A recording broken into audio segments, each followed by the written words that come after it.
For Chuck Norris and his wife, the nightmare began when Gina had 3 MRIs in 1 week to evaluate her rheumatoid arthritis. The MRIs triggered a cascade of mysterious health issues that nearly killed her. I was in the emergency room for like 5 or 6 nights in a row, and the symptoms had continued to get worse and worse. Doctors tested her for everything from cancer to ALS, Parkinson's, and multiple sclerosis, but were mystified. Gina began a desperate search and turned up published literature pointing to one thing: poisoning from a substance injected into her before the MRI.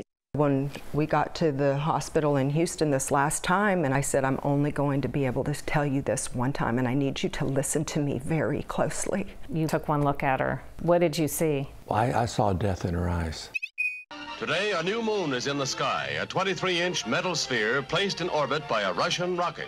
DARPA was created in 1958 after the launch of Sputnik, the Soviet Union's satellite that stunned Americans. DARPA's mission is to work on breakthrough technologies for national security. You wrote that the agency has changed the nature of warfare. How would you say that? If you look at precision weapons, drones, stealth aircraft, if you think about the stealth helicopters that were used on the Abbottabad mission that killed Osama bin Laden, the stealth work came directly out of DARPA.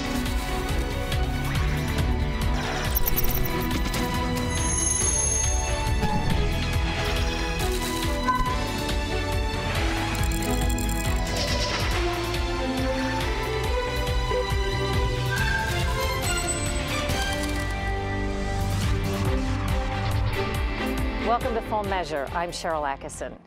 Full Measure has learned the FDA is planning a public meeting as it grapples with a little-known but serious risk from a common medical procedure, MRIs.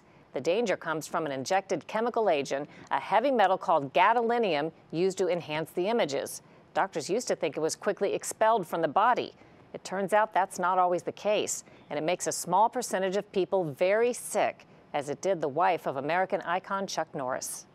I just heard that still small voice deep inside of me that said, Gina, your body is dying.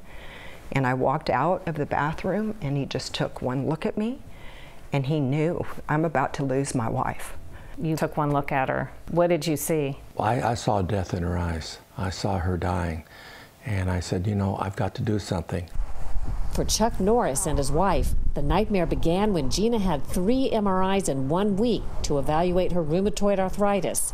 The MRIs triggered a cascade of mysterious health issues that nearly killed her. I was in the emergency room for like 5 or 6 nights in a row, and the symptoms had continued to get worse and worse. And by the 4th, 5th, 6th night, the burning just kept traveling, and I would go in and they'd say, well, what's wrong with you? And I'm like, I don't know, I don't feel good, and I'm burning. That's all I can tell you is I'm burning all over. I feel like I have acid everywhere in my tissues. I'm on fire. Doctors tested her for everything from cancer to ALS, Parkinson's, and multiple sclerosis, but were mystified. Gina began a desperate search and turned up published literature and patient accounts pointing to one thing: poisoning from a substance injected into her before the MRI. It contains a toxic heavy metal called gadolinium. When we got to the hospital in Houston this last time, and I'm so bad, and I said, listen, I am sober enough in my thinking right now because I had such brain issues going on. I said, I'm only going to be able to tell you this one time, and I need you to listen to me very closely. I have been poisoned with gadolinium, or by gadolinium, and we don't have much time to figure out how to get this out of my body, or I'm going to die. I can take her anywhere in the world. I'm blessed enough to have the money to do that. But where do I take her? The answer was alternative medicine in China, where these photos were taken, and before that at a clinic in Reno, Nevada, where Gina received intensive treatment for gadolinium poisoning and slowly came back to life. Well, the thing is that when we got there, she couldn't swallow. And so they were having to feed her baby food, just be able to get food down her esophagus. There were so many other problems, you know, that I was having. By then, my arm is completely drawn up like this. I mean, I laid in a bed in that clinic for 5 months on IVs. every day. And my wonderful, wonderful, wonderful, wonderful husband, who I'm so thankful, thank you, baby, laid on a couch next to me for 5 months and read how many books? 17 books. He read, but he didn't leave me, and we were away from our children. They were still our youngest. We have 7 kids, and our youngest are twins, and they were about 11 at the time. And as I'm lying in the bed, I'm just saying over and over again, I'm going to live to raise my kids. I'm going to live to raise my babies. Her treatment revealed that the gadolinium, which was supposed to be gone from her body hours after each MRI, had remained in astonishing levels that were literally off the charts. This is in the danger zone, and you'll see that I stayed at that level for a very, very long time. Gadolinium-based contrast agents, often referred to as dye, are injected in patients in about a third of 60 million MRIs per year. It can provide better images for some diagnoses, such as brain cancer. Doctors long insisted it's quickly expelled from the body through the kidneys. But internal FDA documents show that more than a decade ago, scientists understood that wasn't always the case. Starting in early 2006, they recognized a strong association between gadolinium contrast agents and NSF, nephrogenic systemic fibrosis, a deadly disease that causes thickening and tightening of skin and organs. In 2007, the FDA added a serious black box warning. It said the only patients at risk were those with weak kidneys who were unable to eliminate the gadolinium. The problem is, a lot of people getting very sick didn't have kidney issues. Gina was one of them. I had been asking from the beginning if it could have had anything to do with the scans that I had done, and they said it was impossible for it to be related to that. And so I just kind of put it in the back of my mind, and But that's when everything started. It made perfect sense that it was somehow related, and they just either, again, out of maybe ignorance, I know that's a strong word, or they just don't want to admit it because they don't know how to treat it, or it would open up a whole big can of worms. They just didn't want to go there. I didn't have bad kidneys. I had normal renal function. So it shouldn't have affected me. Sharon Williams had 5 MRIs with gadolinium over several years and got sicker each time. So the sicker you became, and the more pain that you had, the more MRIs that you got, correct, which gave you more doses of this chemical. Yes, yes. And a lot of people I talk to, that is a similar story. You know, people have had multiple MRIs. So my symptoms got dramatically worse after dose 4. We thought there had to be something wrong with my brain, so I had dose 5 for a brain MRI, and literally all hell broke loose after that. I mean, it was terrible. Meaning what? Meaning that's when all the symptoms went crazy. I mean, I couldn't begin to tell you how severe some of the symptoms were as far as pain, spasms, problems with my blood pressure. Very, very high blood pressure. Doctors tested her for everything from scleroderma to autoimmune disorders. Can you take me through the process? How did you figure out it was this gadolinium? When I wasn't going to a doctor, I was doing research, extensive research. I often would go 18 hours, 20 hours a day. She says she identified the gadolinium as the source of her problems even before tests found the heavy metal in her body. In 2014, I had part of the thyroid gland removed, and gadolinium was in it. 51 months after my last MRI. Shouldn't be there. Supposed to get rid of it right away. In 2015, for the first time, the FDA issued an alert about gadolinium lingering in patients without kidney problems, like Gina and Sharon, but downplayed any risks. Recent studies conducted in people and animals have confirmed that gadolinium can remain in the brain, even in individuals with normal kidney function. Available information does not identify any adverse health effects.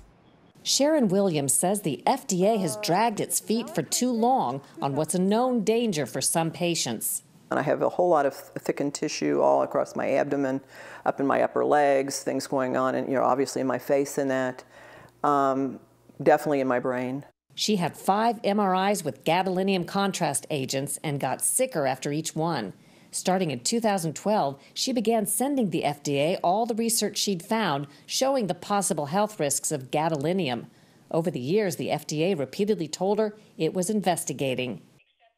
Absent better insight from the FDA, she helped start a support group and now counsels other patients. Well, and it makes no sense because what's going on with us was caused by gadolinium. The FDA wouldn't agree to an interview, but told us it believes no clinical effects have been identified due to gadolinium in the brain, and it's evaluating rare reports of chronic pain and various other symptoms to determine if there are any potential adverse health effects. Gina Norris, the wife of Chuck Norris, nearly died in 2013 after 3 MRIs in a row with gadolinium injections. Tests showed incredible levels of gadolinium remained in her body. She eventually sought non-traditional treatments for gadolinium poisoning. After 6 months at a clinic in Reno, Gina was well enough to go home to Texas, but far from healed. Everyone that takes gadolinium is not going to get sick. It's the ones that are sensitive like Gina. Me, I've taken them and I've never gotten sick. But that doesn't mean that we shouldn't do something about the other people that are getting sick from the gadolinium. Dallas toxicologist Dr. Alfred Johnson helped direct Gina's ongoing treatment. Is it different batches of gadolinium that aren't made correctly, or there's some problem with it, or is it a problem with that individual's metabolic genetic aspect that they don't tolerate it very well? Regardless, what I've seen in the patients that I've treated is high levels of gadolinium in their tissues. How many patients have you treated with this problem? I've treated probably 4 or 5 patients. Not many, but they have really chronic problems that doctors really haven't paid too much attention to. Gina says getting better has meant everything from seeing specialists in China to getting oxygen therapy in a hyperbaric chamber. They even bought one to have it close by. In this machine alone, I've done probably about 100 dives. We call them dives, just to help heal my brain. Last March in Europe, a government health committee made a striking recommendation to suspend use of several gadolinium-based contrast agents. That includes the biggest sellers made by GE and Bayer. They too declined our interview request, but told us patient safety is a top priority, and they don't believe gadolinium is causing clinical symptoms or adverse events. GE has asked European health officials to reconsider the recommended ban.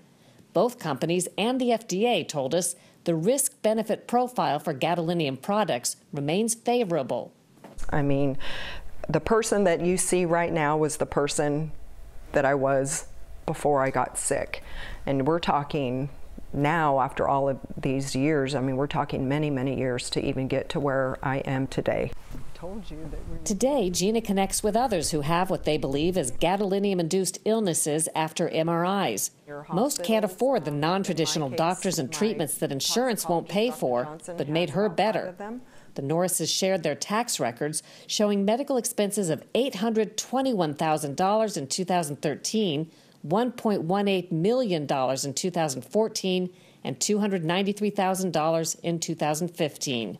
We've been blessed enough to be able to afford the alternative or the integrative treatments and modalities and the medicines that are out there. There are millions of people that don't have that, okay? And because insurance doesn't pay, so that is an issue in and of itself. And we've spent well over $1 million, if not more, to save my life. Any final thoughts you have just watching your wife go through this experience?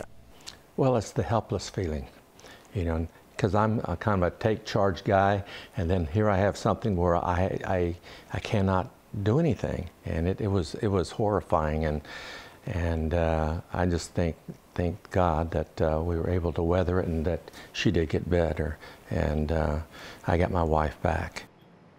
GE and Bayer have admitted no fault, but confidentially settled hundreds of lawsuits involving their gadolinium contrast agents. In 2015, the FDA approved the first gadolinium MRI contrast agent for infants and babies under age 2.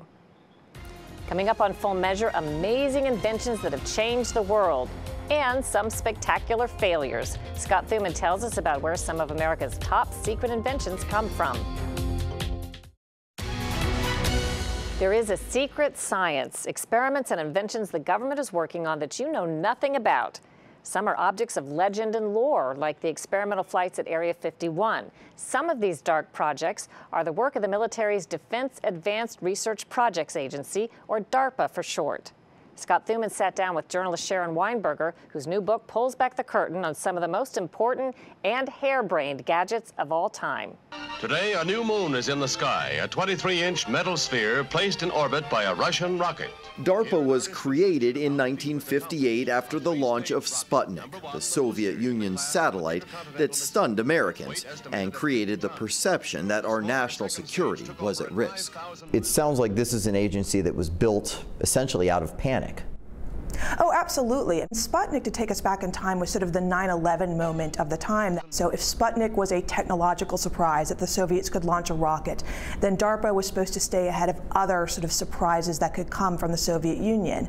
But once the Soviet Union was gone, DARPA was sort of left to reimagine its mission. DARPA's mission is to work on breakthrough technologies for national security. The agency only employs 240 people, but has a budget of nearly $3 billion. You wrote that the agency has changed the nature of warfare. How would you say that?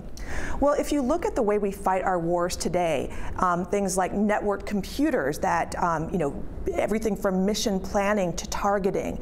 If you look at precision weapons, drones, stealth aircraft, if you think about the stealth helicopters that were used on the Abbottabad mission that killed Osama bin Laden, the stealth work came directly out of DARPA. Let's talk about some of the biggest successes in your eyes. What were they? Undoubtedly, ARPANET, which became the internet, was the biggest success. Stealth aircraft was technologically successful. The development of drones were successful. Right now, we're finally seeing autonomous cars, self-driving cars come into fruition, which came directly out of a DARPA contest starting in 2004. Talk to me about some of the strangest things that DARPA has put out there. There's some strange ones. So if we go back in history, one project that I'd written about in the past was about this project to develop a nuclear hand grenade called the hafnium bomb. There have been other wacky projects. One was a mechanical elephant that would sort of walk through the jungles of Vietnam. DARPA has an endless list of wacky projects. Is DARPA saving enough lives to justify the work, to justify the funding? That's an interesting question. Right now, DARPA is looked at as this wonderful, cool science fiction agency. On the flip side, the critique is that it's not really working on national level problems like it once did with sort of in areas like nuclear weapons, missile defense, the space race. You wrote that the dilemma now is finding a new mission worthy of its past accomplishments. If you look at the wars we've been fighting for the past 16 years in Iraq, Afghanistan, and elsewhere, if you look at the conflict with the Islamic State, the question I always ask is, what is DARPA doing in this area? How is it thinking about those national level problems, those strategic threats? I don't see that as much coming out of DARPA. I see them working on a lower technology level on, maybe not gadgets, but sort of weapons for weapons' sake, and not thinking about how this changes the calculus of national security. If you want to read more about DARPA, Sharon Weinberger's book is called The Imagineers of War, The Untold Story of DARPA, the Pentagon agency that changed the world. Still ahead, they were the women who helped win World War II. Finally, Rosie the Riveter gets her day in recognition on Capitol Hill. During this year's International Women's Day, millions of women stepped off their jobs for a day without women. A few decades ago, women stepped into the workplace to fill a critical need during World War II. In 1943, 310,000 women made up 65% of the workforce, building aircraft for the war. They became known as Rosie the Riveters, and recently I met some originals on Capitol Hill. Meet Anna Hess and May Cryer, two original Rosie the Riveters. She's making history, working for victory. Rosie the Riveter keeps... What is a Rosie the Riveter? Rosie the Riveter is a woman who did a man's job during World War II. We filled the jobs that the young men left when they went off to war. Rosie the Riveter is a fictitious character in a red dot bandana from a World War II government campaign to recruit women into the workforce to replace the men who'd gone off to fight. Tens of thousands of women are already at work in aircraft. More are being The iconic character was named for the women who worked the assembly lines, building the bombers that helped win the war. I worked at Boeing in Seattle, and I built the riveting on B-17s and the B-29s. And I worked there from early 1943 to 45.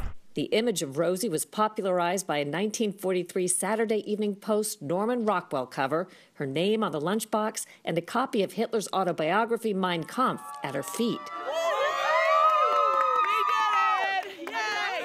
Now, more than 70 years later, Rosie the Riveters finally received congressional recognition for their patriotic contributions to the war effort and to American history. It's unbelievable. We're so proud. I've written so many letters. You can't even imagine how many letters I've written in this last few years to our senators and congressmen. I think they're getting tired of hearing from me, so they figure, well, let's give her a day, because otherwise she's not going to let us alone. Don't be afraid to take those boy classes in school. No. All these years later, they're heroes to those who saw them on Capitol Hill, including a group of high school students from Sebastian, Florida. Did it feel, in retrospect, empowering that you were picking up a man's job and doing it? No, that wasn't the role at all. We just wanted to win the war, and the women were amazing. I mean, we didn't say it's not my job or your job, it was our job. We were there to win the war. Our men needed our equipment, and that's what we would do. We built the equipment so they could win the war for us. It was simple as that. The Rosie the Riveters are continuing their fight for recognition, not just the one day, but they'd like to see a Rosie the Riveter Day each year. That's all for this edition of Full Measure. Thanks for watching. I'm Cheryl Atkinson. Until next time, we'll be looking for more stories that hold powers accountable. And now a big thank you to some of the great people who work on this program.